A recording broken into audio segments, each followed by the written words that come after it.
Price Lord. கர்த்தர் மையப்பட்டு இந்த அருமையான புதிய மாதம் புதிய நாள் இந்த 1ஆம் தேதியிலே உங்களை சந்திப்பதில் மிகுந்த மகிழ்ச்சி அடைகிறேன். இந்த நாளிலும் கர்த்தர் இந்த மாதம் முழுவதும் நமக்காக கொடுத்த ஒரு வார்த்தை நான் உங்களுக்கு சொல்லி இந்த புதிய லோகஸ்வாத்தை சொல்லி நான் உங்களுக்காக செபிக்க விரும்புகிறேன். எரேமியாவின் புஸ்தகம் 17ஆம் அதிகாரத்தில் 8ஆம் வசனம் சொல்லப்பட்டிருக்கிறது. அவன் தண்ணீர் அண்டையிலே நாட்டப்பட்டதும் கால்வாய் ஓரமாய் தன் வேர்களை விடுகிறதும் உஷ்ணம் வருகிறதை காணாமல் இலை பச்சையாய் இருக்கிறதும் மழை தாழ்ச்சியான வருஷத்தில் வருத்தமின்றி தப்பாமல் கனி கொடுக்கிறதுமான மரத்தை போல் இருப்பான்.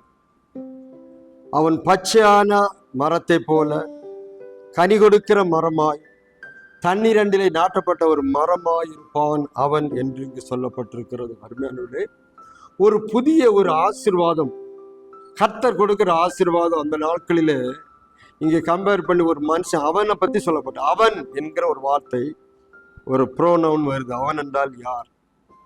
பெயர் சொல். அவன் முன்னாடி சொல்லப்பட்டு பாரு. அவன் தண்ணீர் அண்டையில், தண்ணீர் பக்கத்தில் இருக்கிற மரம் எப்படி இருக்கும்?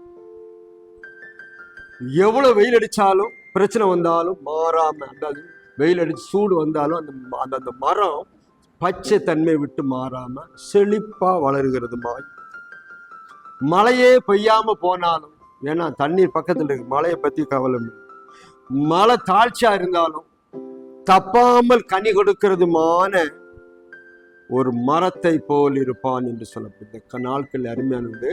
ஒரு பெரிய ஆசீர்வாதத்தை கர்த்தர் இந்த காலவெளியிலே இந்த 10ஆம் மாதம் 1ஆம் தேதியிலே உங்களுக்கு பார்த்து சொல்லுகிறாரு. நீ எப்படி இருப்பாய்?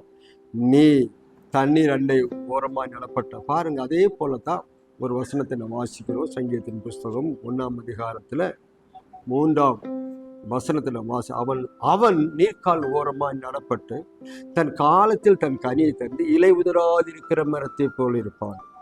அவன் தண்ணீர் அண்டிலே நாட்டப்பட்டது பாருங்க, கால்வாய் ஓரமாய் தன் வீரலை விடுதுமான. 2 வசனத்தை நீங்க கம்பேர் பண்ணி பாருங்க.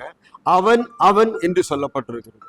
இந்த கால வேளையிலே இந்த அவன் யார் என்று சொன்னா, அந்த இங்கே அவன் யார் பாருங்க. இந்த அவன் கர்த்தர் மேல் நம்பிக்கை வைத்து கர்த்தரை தன் நம்பிக்கையாக கொண்டிருக்கிற மனுஷன், கர்த்தரை முழுமையாய் நம்புறவனுக்கு தான் இந்த கம்பேர் பண்ணி சொல்ற. மனுஷனை நம்புறவனுக்கு அல்ல. இந்த நாட்களில் அருமையானவர்களே, நாம் எல்லாரையும் நம்புவோம். யாரெல்லாம் அன்பா பேசுறாங்களோ, யாரெல்லாம் நமக்கு நல்ல ஹோப்பு கொடுக்குறாங்களோ எல்லாரையும் நம்புவோம். சோதரம் தப்பு இல்லை, நம்பலாம். ஆனால் முதன்மையான நம்பிக்கை சோதரம், அவர் என்னை கொன்று போட்டால் அவர் மேல் நம்பிக்கையா இருப்பேன் என்று யோபு சொல்லுகிறார். அநேக பரிசுத்தவான்கள்லாம் சொல்றாங்க. இந்த மாசத்துல நாம் யாரை நம்புகிறோம், யார் மேல் நம்பிக்கை வைக்கிறோம்?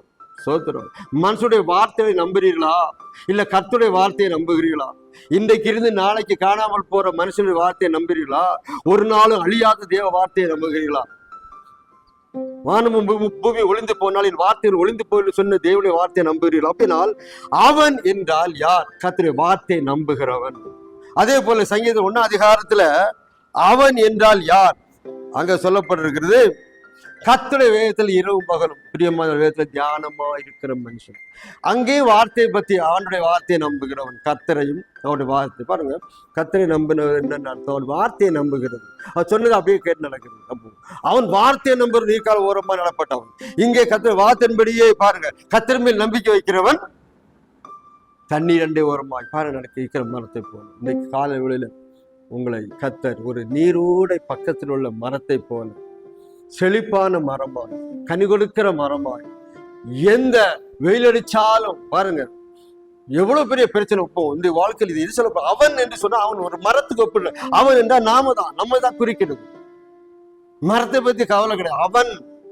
அவன் என்று 2 வார்த்தை இங்கு சொல்லப்பட்டு, இதுலயே அவன் தான் சொல்லப்பட்டிருக்கு, அதுலயே அவன் தான் சொல்லுவான். அவன் என்றால் யார்? கர்த்தரை நம்புகிறவன், கர்த்தரை வார்த்தையை பிடித்து கொள்ளுகிறவன், இங்கே கர்த்தருக்கு மேல முழு நம்பிக்கை வைப்பவன். இந்த நாட்களில் அருமையானவர்களே, இந்த மாசத்துல நீ யாரை அதிகமா நம்ப விரும்புறீங்க, நம்பிக்கொண்டு இருக்கிறீங்க? இன்றைக்கு ஒரு காலையில ஒரு முடிவு எடுங்க. இந்த மாசத்துல நான் கர்த்தரை தான் நம்ப போறேன், அவருடைய வசனத்தை நம்ப போறேன், அவருடைய வார்த்தையின்படி நடக்க போறேன், அவருடைய வார்த்தையை தியானம் பண்ண போறேன் நீங்க முடிவு பண்ணீங்கன்னா, நீங்கள் நீர்க்கால் ஓரமாய் நடப்பட்டிருப்பீர்கள். நீங்கள் தண்ணீரில் நாட்டப்பட்ட என்ன ஒரு கால்வாயில ஓரமா நிற்கிற நல்ல வேர்களை விழுகிற ஒரு நல்ல மரத்துக்கு நான் உன்னை ஒப்பிடுவேன் கர்த்தர் சொல்கிறேன். அருமையானவர்களே, உங்கள் வாழ்க்கை செழிப்புள்ளதாய் கர்த்தர் மாற்ற விருப்பம் உள்ளவராக இருக்கிறார்.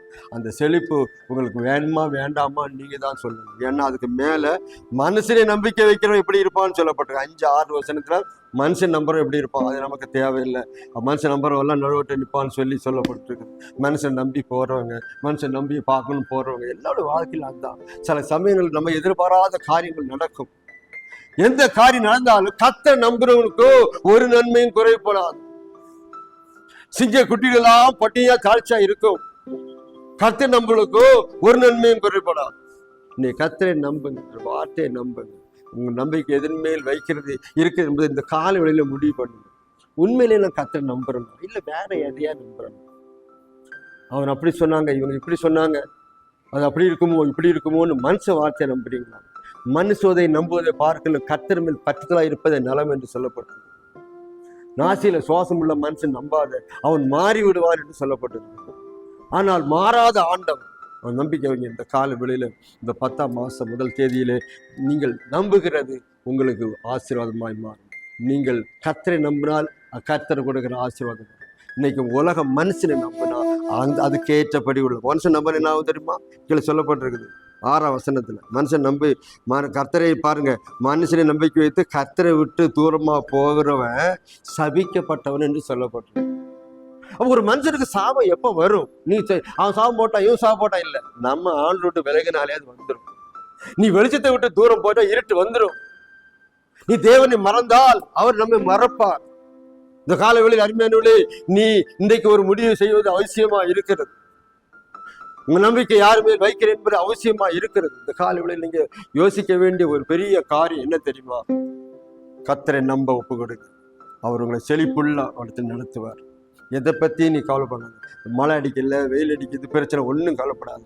கர்த்தர் உங்களோட வேர்களை நினமுள்ளதாய் மாறும். உங்க வேறு பக்கத்துல தண்ணி இருந்தா போதும், அது எவ்வளவு பெரிய வெயில் அடிச்சாலும் அது பிரகாசமா நல்ல பச்சையா வளரும். அதே போலதான் உங்களுக்கு எவ்வளவு பிரச்சனை வந்தாலும் உங்க வேர்களிலே கர்த்தருடைய வசனம் இருக்கட்டும், கர்த்தருடைய தண்ணி பரிசுத்தாவியம் இருக்கட்டும், நீங்கள் செழிப்பாய் இருப்பீர்கள் என்று கர்த்தர் சொல்கிறார். அந்த காலையிலே செழிப்பை பெற்றுக்கொள்ளுங்க.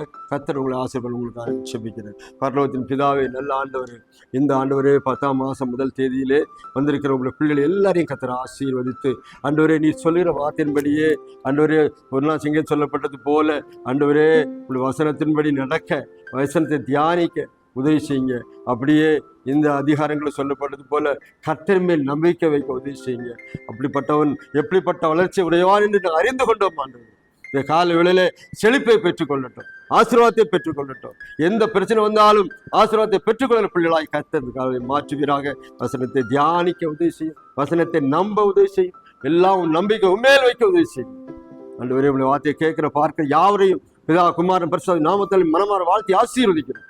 திரும்ப இந்த மாதம் முழுவதும் அவளை நடத்துங்க, புது புது வழியில நடத்துங்க, புதிய ஆசீர்வாதம் நிரப்பும்படி செபிக்கிறோம். திரும்பக்கள் மறைத்துக்கொண்டு தாழ்த்துள்ள கரல் ஒப்புக்கொள்ளும். இயேசு நாமத்தில் செபிக்கிறோம் பிதா. கர்த்தர் ஆசீர்வதிப்பாராக. புதிய வல்லமை, புதிய ஆசீர்வாதத்தை கொடுக்க நீங்கள் நம்பிக்கை முழுமையும் கர்த்தர் மேல் கர்த்தர் உங்களை ஆசீர்வதிப்பார். இன்னும் ஒரு லோக சுவாசம் சந்திக்க வரையிலும் எல்லாரையும் ஆசீர்வதிப்பாராக.